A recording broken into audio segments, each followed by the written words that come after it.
एक गांव में रमेश नाम का किसान रहता था। परिवार में उसकी पत्नी और 2 बच्चे थे। वह अपने छोटे से खेत में फसलें उगाता था, जिससे कि वो अपने परिवार के लिए 2 वक्त का खाना जुटा पाता था। लेकिन इस साल बारिश न होने की वजह से उसकी फसलें इतनी अच्छी नहीं हो पाई। एक दिन वह अपनी पत्नी के साथ खेत पर खड़े होकर कह रहा था, हे भगवान, अगर बारिश हो जाए तो इस बार सभी किसानों की फसलें अच्छी हो जाए। उसकी पत्नी भी कहती है, सही कहा आपने। अगर बारिश हो जाती है तो इस बार काफी अनाज हमारे पास आ जाएगा।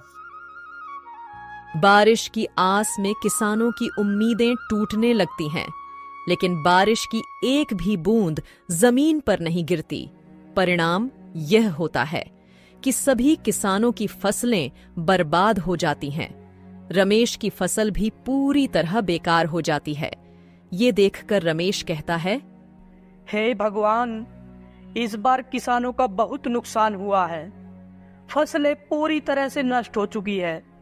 मैंने तो इस फसल और बच्चों की पढ़ाई के लिए कर्जा भी नहीं रखा था। अब मैं इस कर्जे को कैसे चुका पाऊंगा? यह सुनकर रमेश की पत्नी रमेश को सहारा देते हुए कहती है,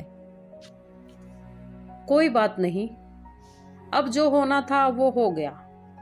हमारी पड़ोस वाली दीदी कह रही थी कि महेश भाई शहर गए हैं। हो सके तो आप भी शहर चले जाइए। शहर जाकर थोड़ा पैसा कमा पाएंगे तो कर्जा भी चुका देंगे। यह सुनकर रमेश कहता है, हाँ, अब मेरे पास केवल 2 ही रास्ते हैं। या तो मैं शहर जाकर थोड़े बहुत पैसे कमा लूं, या फिर खेत बेच दूं। लेकिन मैं खेत बेचना नहीं चाहता, क्योंकि हमारे पालन पोषण का यही एकमात्र सहारा है। बाद में रमेश और उसकी पत्नी दोनों मिलकर रमेश के शहर जाने को ही उचित समझते हैं।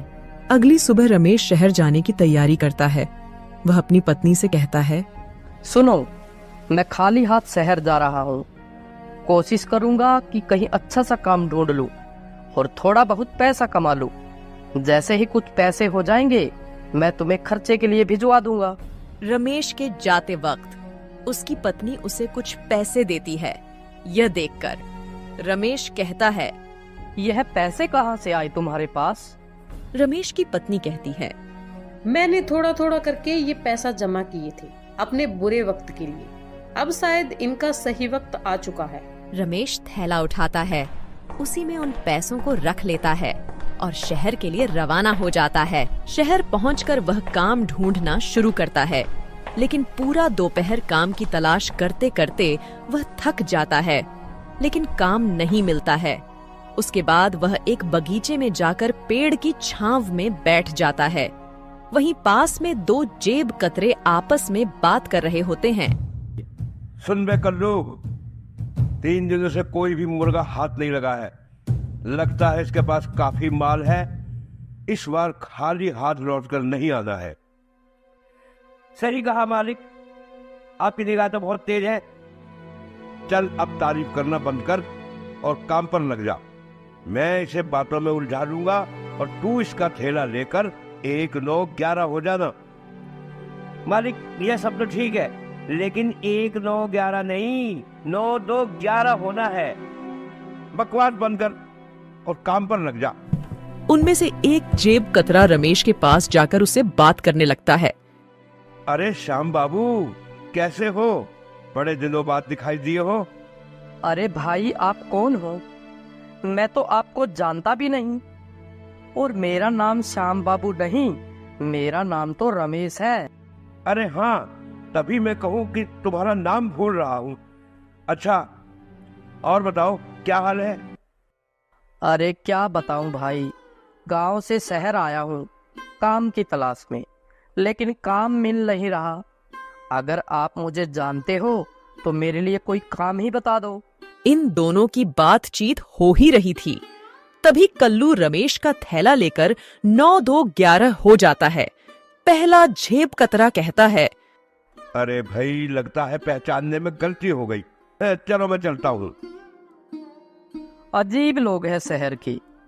पहले खुद ही जान पहचान का दिखावा करते हैं और बाद में खुद ही अनदेखा करने लगते हैं। इतने में रमेश की नजर अपने थैले की ओर पड़ती है, लेकिन वहां पर थैला न देखकर वह काफी निराश हो जाता है और कहने लगता है, शहर के लोग तो बड़े ही दयाहीन हैं। मैं तो सोचता था शहर के लोगों का बड़ा दिल होता है, लेकिन यहाँ तो दिल है ही नहीं किसी के पास। गरीब के थैले को भी नहीं छोड़ते। वह भगवान से प्रार्थना करता है कि वही उसकी मदद करें। इतने में रमेश के पीछे से एक दर्द भरी आवाज आती है, बचाओ बचाओ।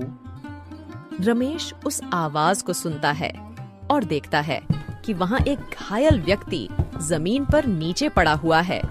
उसके आसपास से लोग गुजर रहे हैं, लेकिन कोई भी उसे सहारा नहीं दे रहा है। रमेश उसकी घायल स्थिति को देखकर तुरंत हॉस्पिटल ले जाने का इंतजाम करता है। हॉस्पिटल ले जाकर वह डॉक्टर से बात करता है। डॉक्टर साहब, जरा इन्हें देखिए। यह बहुत घायल है और दर्द के मारे तड़प रहे हैं। डॉक्टर उस व्यक्ति की हालत देखता है और कहता है, तुरंत इलाज शुरू करना होगा। इसके लिए तुम्हें कुछ पैसे काउंटर पर जमा करने होंगे। ये सुनकर रमेश आश्चर्य में पड़ जाता है और डॉक्टर से कहता है, डॉक्टर साहब, आज ही सुबह मैं शहर आया हूँ काम की तलाश में, लेकिन काम तो मुझे मिला नहीं। ऊपर से मेरा बैग भी किसी ने चुरा लिया है।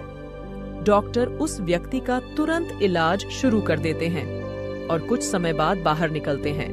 तभी रमेश अपनी जेब से एक पर्स निकालता है, जो उसे घायल व्यक्ति को हॉस्पिटल लाते हुए उसकी जेब से गिरते हुए मिल गया था। वह उसे डॉक्टर को दिखाते हुए कहता है, ये लीजिए डॉक्टर साहब, ये इन्हीं का पर्स है। मैंने तो इसे खोला भी नहीं है। देख लीजिए, शायद इसमें कुछ पैसे हो। डॉक्टर उस पर्स को चेक करता है तो उसमें बहुत सारे आईडी कार्ड और क्रेडिट कार्ड होते हैं। जब डॉक्टर उनकी आईडी कार्ड को चेक करता है तो उसे पता चलता है कि यह तो शहर के सबसे अमीर आदमी है। वो तुरंत रमेश से कहता है, अच्छा हुआ जो तुम इन्हें हॉस्पिटल लेकर आ गए। तुम जानते हो ये शहर के सबसे बड़े आदमी हैं। मुझे नहीं पता डॉक्टर साहब, मैंने तो अपना फर्ज निभाया है। डॉक्टर रमेश को शाबाशी देता है और कहता है, कल सुबह इन्हें होश आ जाएगा। तुम कल सुबह आकर इनसे मिल सकते हो। रमेश रात भर उस गार्डन में ही सोता है और सुबह होते ही वह हॉस्पिटल वापस आ जाता है और डॉक्टर से पूछता है, डॉक्टर साहब, अब इनकी तबीयत कैसी है? डॉक्टर कहता है, हाँ, अब बिल्कुल ठीक है। तुम इनसे मिल सकते हो। डॉक्टर उस व्यक्ति से रमेश का परिचय कराते हुए कहता है, यह रमेश जी हैं। इन्होंने ही आपकी जान बचाई है। घायल अवस्था में यही आपको हॉस्पिटल लेकर आए थे। यह सुनकर अशोक जी कहते हैं, धन्यवाद मेरी जान बचाने के लिए।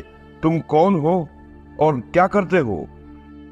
तभी रमेश कहता है, मैं गांव से शहर आया हूँ एक अच्छे से काम की तलाश में, लेकिन अभी तक मुझे कोई भी काम नहीं मिला है।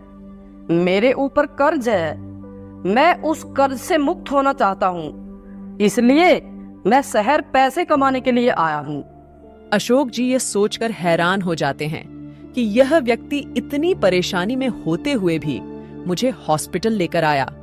वह कहते हैं, मुझे जानकर बहुत अच्छा लगा कि इस समय भी तुम जैसा अच्छा और ईमानदार इंसान है। एक काम करना, कल मेरी छुट्टी है तो तुम कल सुबह ठीक इसी समय आना। मेरे पास तुम्हारे लिए काफी अच्छा काम है। रमेश शुक्रिया अदा करते हुए वहां से चला जाता है। अगले दिन ठीक उसी समय हॉस्पिटल पहुंचता है। हॉस्पिटल से वे दोनों अशोक जी के घर के लिए रवाना हो जाते हैं। घर में प्रवेश करते वक्त रमेश उनके बड़े से महल और बड़ी बड़ी गाड़ियां देखकर हैरान रह जाता है और सोचता है कि यह व्यक्ति कितने अमीर होंगे। रमेश अंदर जाकर सोफे पर बैठ जाता है। तभी अशोक जी नौकर से उसके लिए पानी और खाने के लिए कुछ लाने को कहते हैं। अशोक जी कहते हैं, रमेश, तुम कुछ खा पी लो, मैं 15 मिनट में आता हूँ। कुछ देर बाद अशोक जी आते हैं और कहते हैं, रमेश, शहर के बाहर मेरी एक बड़ी फैक्ट्री है। जिसमें खेती से जुड़े उत्पाद बनाए जाते हैं। खाने पीने का कोई झंझट नहीं है। वहाँ पर तुम्हें खाने पीने को सब मिलेगा, रहने को घर मिलेगा। अगर तुम सहमत हो तो तुम इस काम को कर सकते हो। रमेश कहता है, यह तो मेरे लिए बहुत ही अच्छी बात है।